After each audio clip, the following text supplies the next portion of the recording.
Okay? And today I'm going to show you a little bit about how the social media universe, it's not just this new thing that's going to replace the networking you're doing now. It's not going to replace the marketing you're doing now. It's going to augment the marketing and networking you're doing now. And that's key. There are proponents out there that want to eliminate all traditional ways of networking and promoting and marketing. I am not one of those people. I believe that they together are the most powerful force. Did I see a hand? No? Okay. Any questions so far? Okay. This is my definition of social media. It's extremely simple, but extremely important. If you grasp this concept, you will start grasping how you can participate in social media effectively. Social media is about categorizing content rather than capitalizing on some trend that's out there. Anybody want to venture a guess what I'm talking about here? Anybody? Well, let's start with, on the bottom, let's start with capitalizing on trends. What would be an example of if Dan Fowler is going to capitalize on a trend? What would I be doing? What would I want to do? What are the big companies doing? Let's capitalize on, okay, let's take, for example, acai berry, pomegranate. You know, although they're good for you and they've got antioxidants, that is a trend. And companies are trying any which way to capitalize on that trend and put it in their product because that's the buzzword. Oh, that's going to make people buy if they've got pomegranate or they got acai berry or whatever it is. That's a trend. And then we're going to beat it till it's dead. They will. They're going to beat it till it's dead and wear it out, and then they're going to move on to the next trend and try to capitalize on it. That is different than social media because we are categorizing all kinds of content. Instead of beat you down and hopefully you buy, I want to know about you. You want to know about me. You're going to categorize me as content. I'm going to categorize you as content. And I'm able to put you in an organized fashion. Not just you, but your business, your chapter, etc.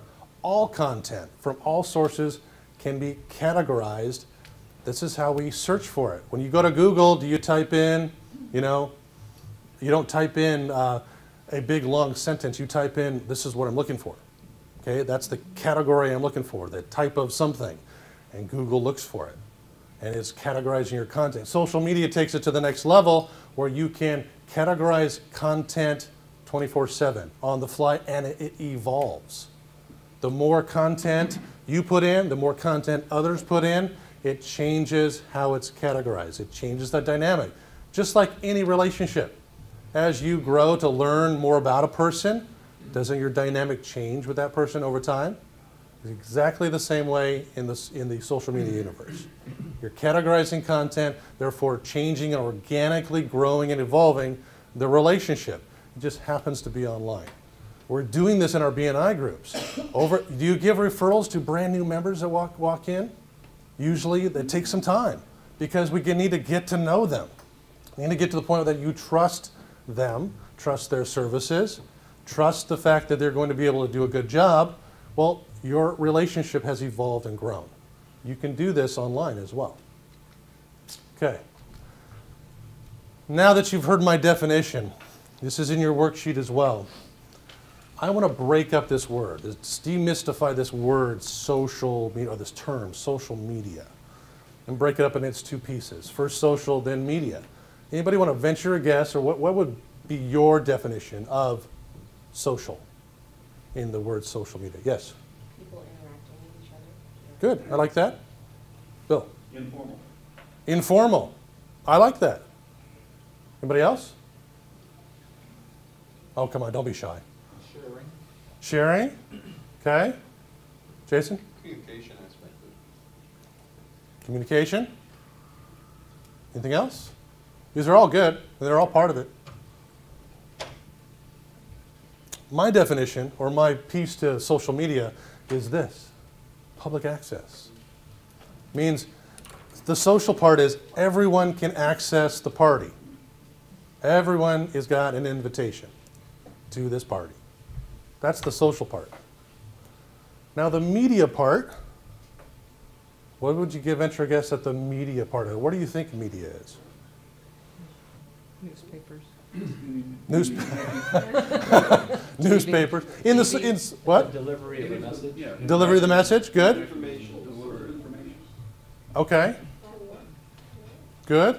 Vehicle for getting the word out. Richard? Means Yes. of disseminating information. I like that. Okay, here's a hint. The social part is, this is a hint. Social part is about everybody else. The media part is about you. The media part is your participation. So if you break it down like this, social media is really your participation in the public access forum of the internet. And it just happens to be on sites that we call Facebook, Twitter, LinkedIn. But the key to the element is you. You are the missing link. If you don't participate in the public access of the internet, you are not creating media. Therefore, no one's going to be able to start building and evolving a relationship with you in this universe. Okay? Social media, public access, and your participation. It's big. Yes? This obviously starts off as a virtual, but you want it to become a one-on-one? Of course. You know, my one-on-ones have increased probably tenfold just in the last year using this. And there's BNI members across SoCal BNI that I would never meet. Our chapters meet on the same days, things like that. But because of social media, we built rapport, and then we made it a point to meet someplace. And actually, I've done business with them because of it. There's actually several chapter members in Jonathan Jenkins' chapter, which is Platinum Coast, who found me because of social media and my connection to BNI and wanted to have one-to-ones with me. And now I'm doing business with like 4 of them. And that's big. It's because my content about me is being categorized and they're finding it accordingly. And they're probably hearing about it from other people as well. Remember, it's a hybrid, it's both. That third-party credibility, I can generate it online and I can also generate it in person as well. And so they are turning into actual connections, yes. Social media this is it in a nutshell. I tell my clients this all the time. It's sociology, not the technology.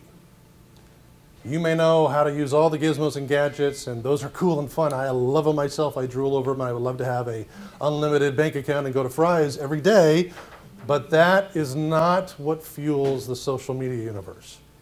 You need to understand people. Who has an office that you bring clients in and talk to them? Lots of you, okay? When you get a brand new client, do you have some sort of form that they need to fill out, a client intake, or do you have certain questions you ask them, right? We all do, depending on your business. You need to get to know them.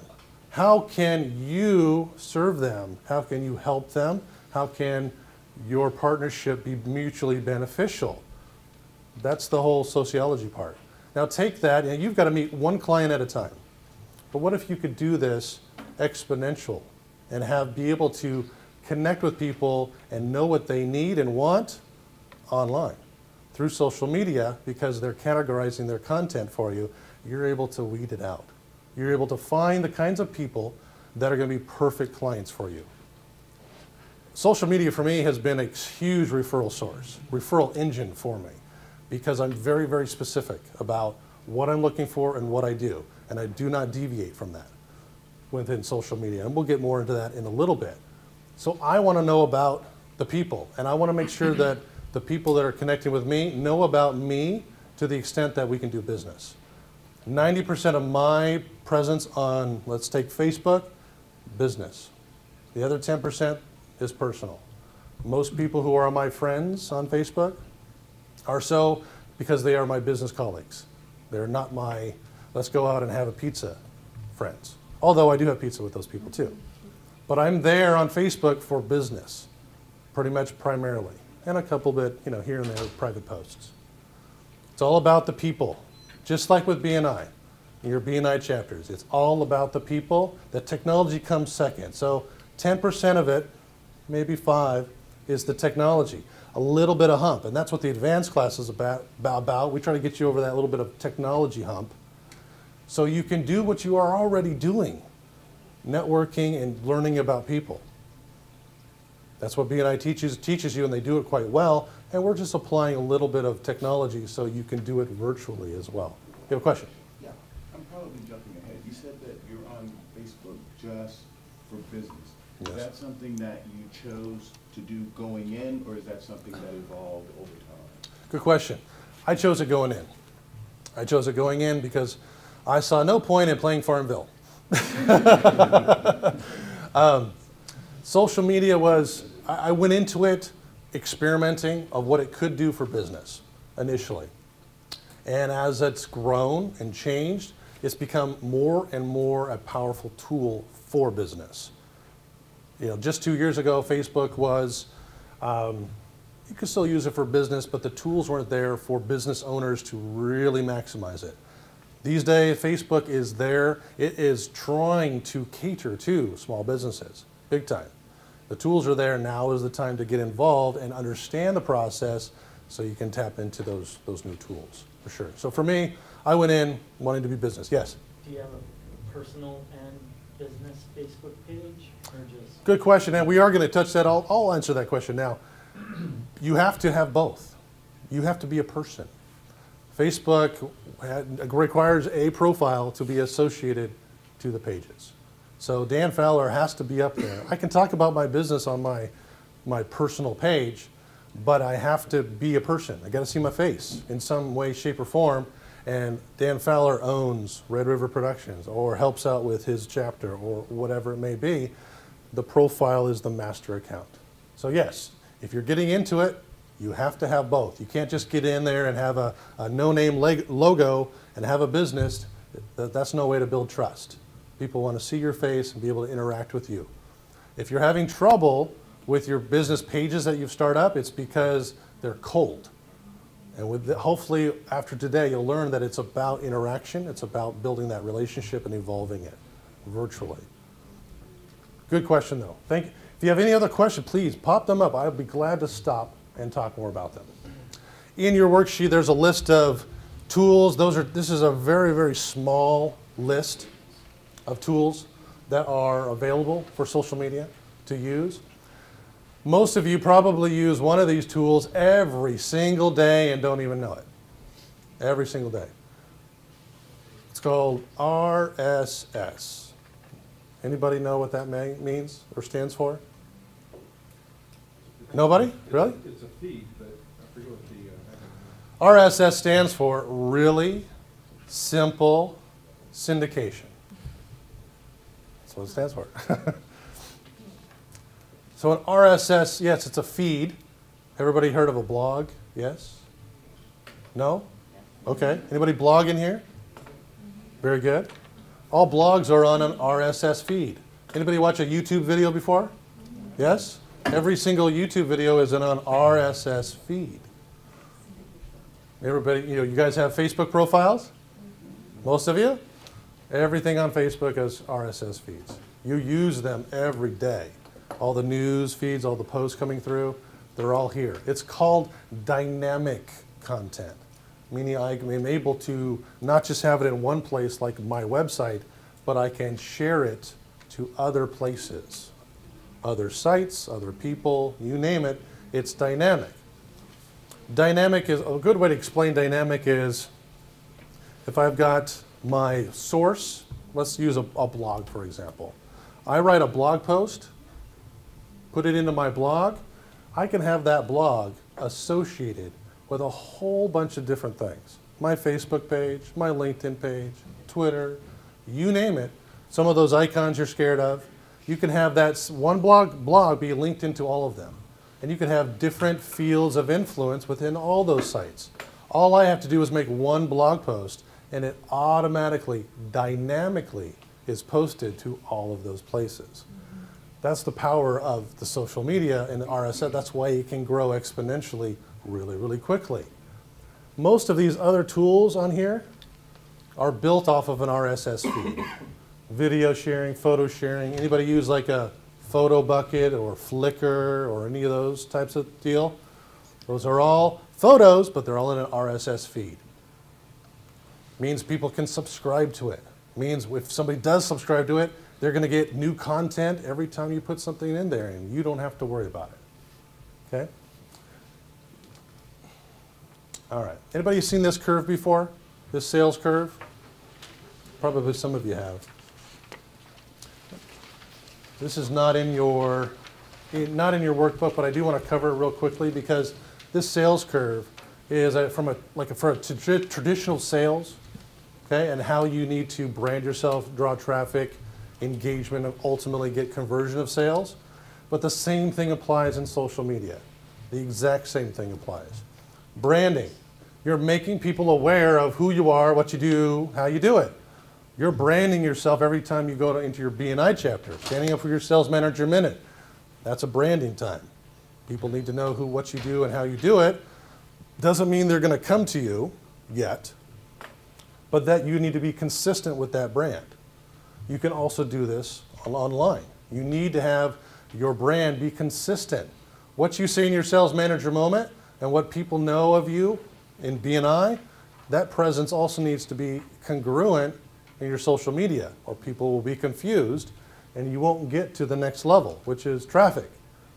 Now this is traffic can be not only traffic to a website, but traffic to your office, traffic to your seminars that you may put on, traffic to whatever it may be, in person and online. Branding, traffic, both can be online and in person. Engagement. You think that can be both online and in person? For sure. Open networking, one-to-ones. Keeping your mind out for triggers for your other chapter members so you can give them referrals. Those are all the engagement part. And hopefully they're doing the same thing for you because you've branded yourself and you've driven them towards you properly in B&I and without. The engagement, though, hopefully is going to lead to that conversion, which is that's a sale, that's some sort of profit that you've made, financial profit, and of course, the big profit is actually generating a referral source that is a constant, ongoing place where referrals are being shot to you. That's the true profit. But between engagement and conversion, there's this big thing we call it trust. This is where the magic happens right here. You will never jump from engagement, that one-to-one, the meetings you go to a conversion unless you have trust. And there's a statistic out there, it's probably gotten bigger since I last read this, but over 78% of people trust their online connections. That's a huge number. That was about a year and a half ago. So we're probably maybe pushing closer to the 80%. If you personally don't believe that, that's okay. Just know that 78% of people do believe that. And if you're not going where they're at, you're missing out on some market share. You have a question? How's that trust built online then? Third-party credibility. WOMM, word of mouth marketing. Exactly what we do in B&I. Testimonials?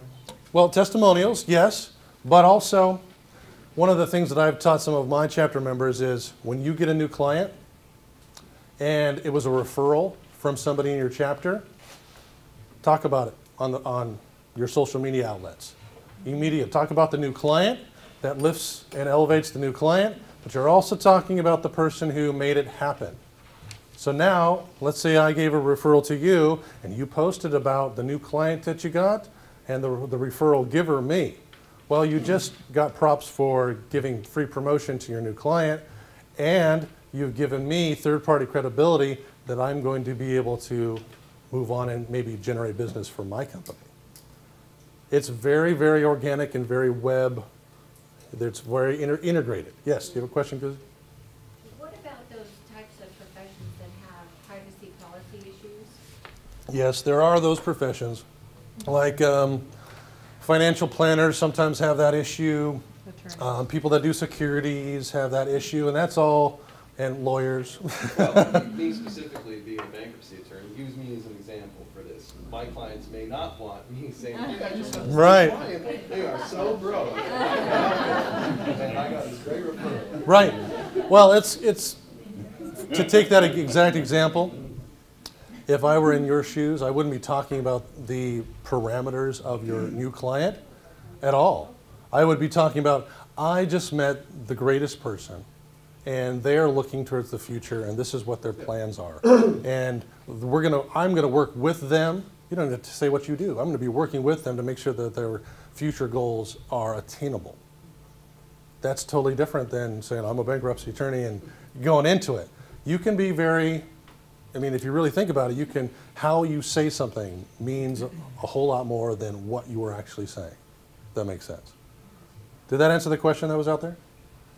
There are lots of professions that the industry itself regulates, for sure.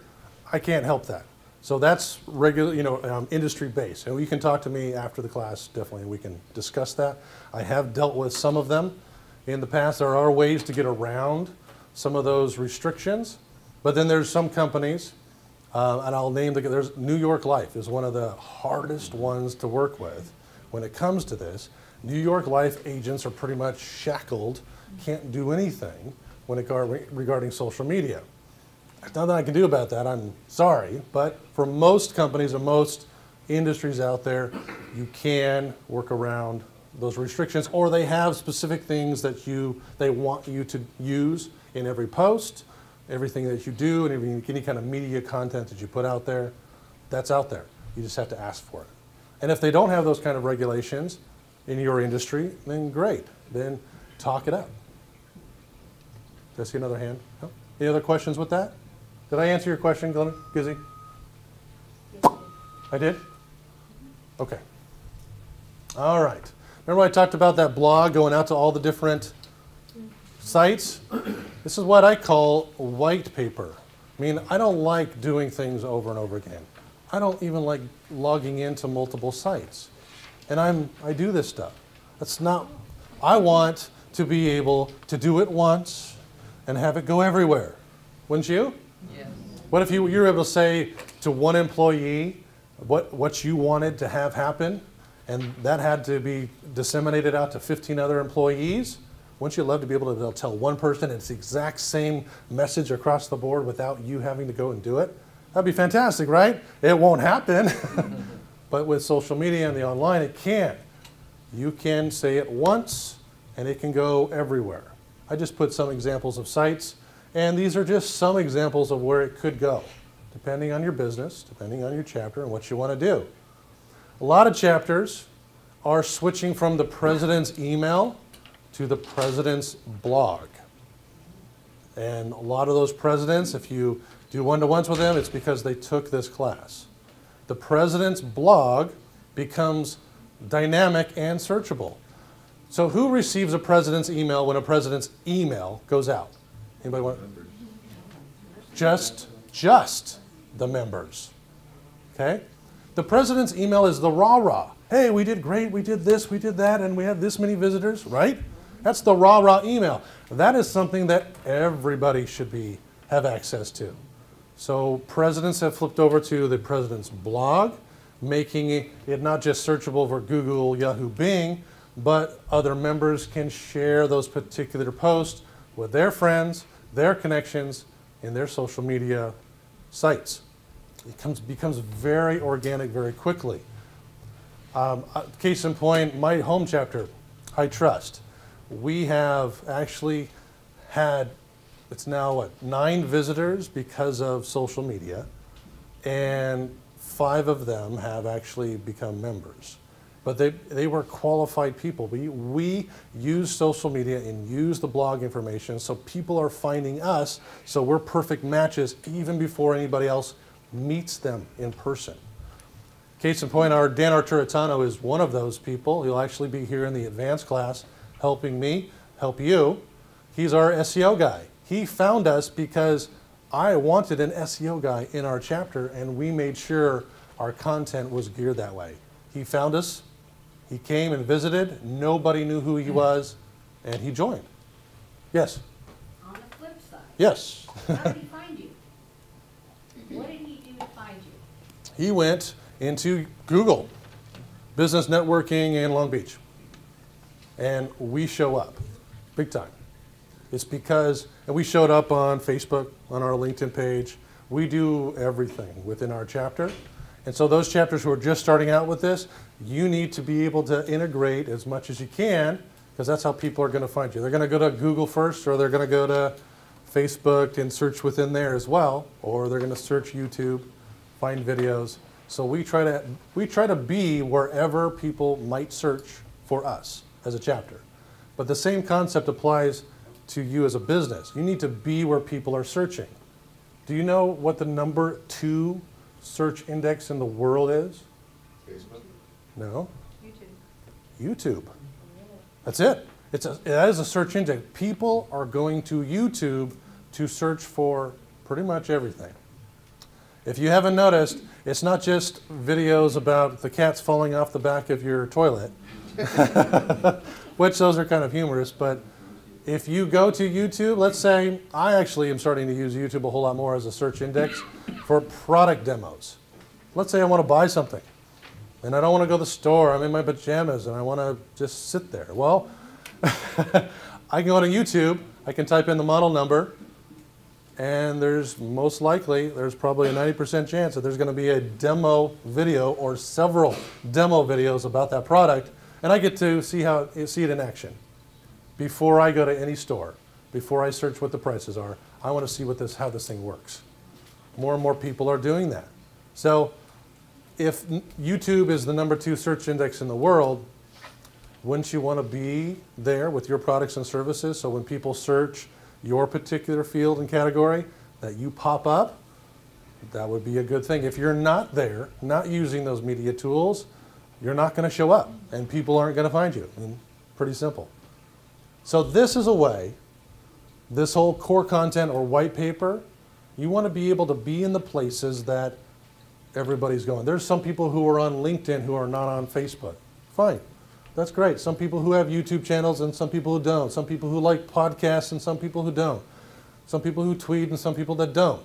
Well, as a business owner, I want to have targeted marketing strategies in the areas that I want to go after, in the places that I want to go after.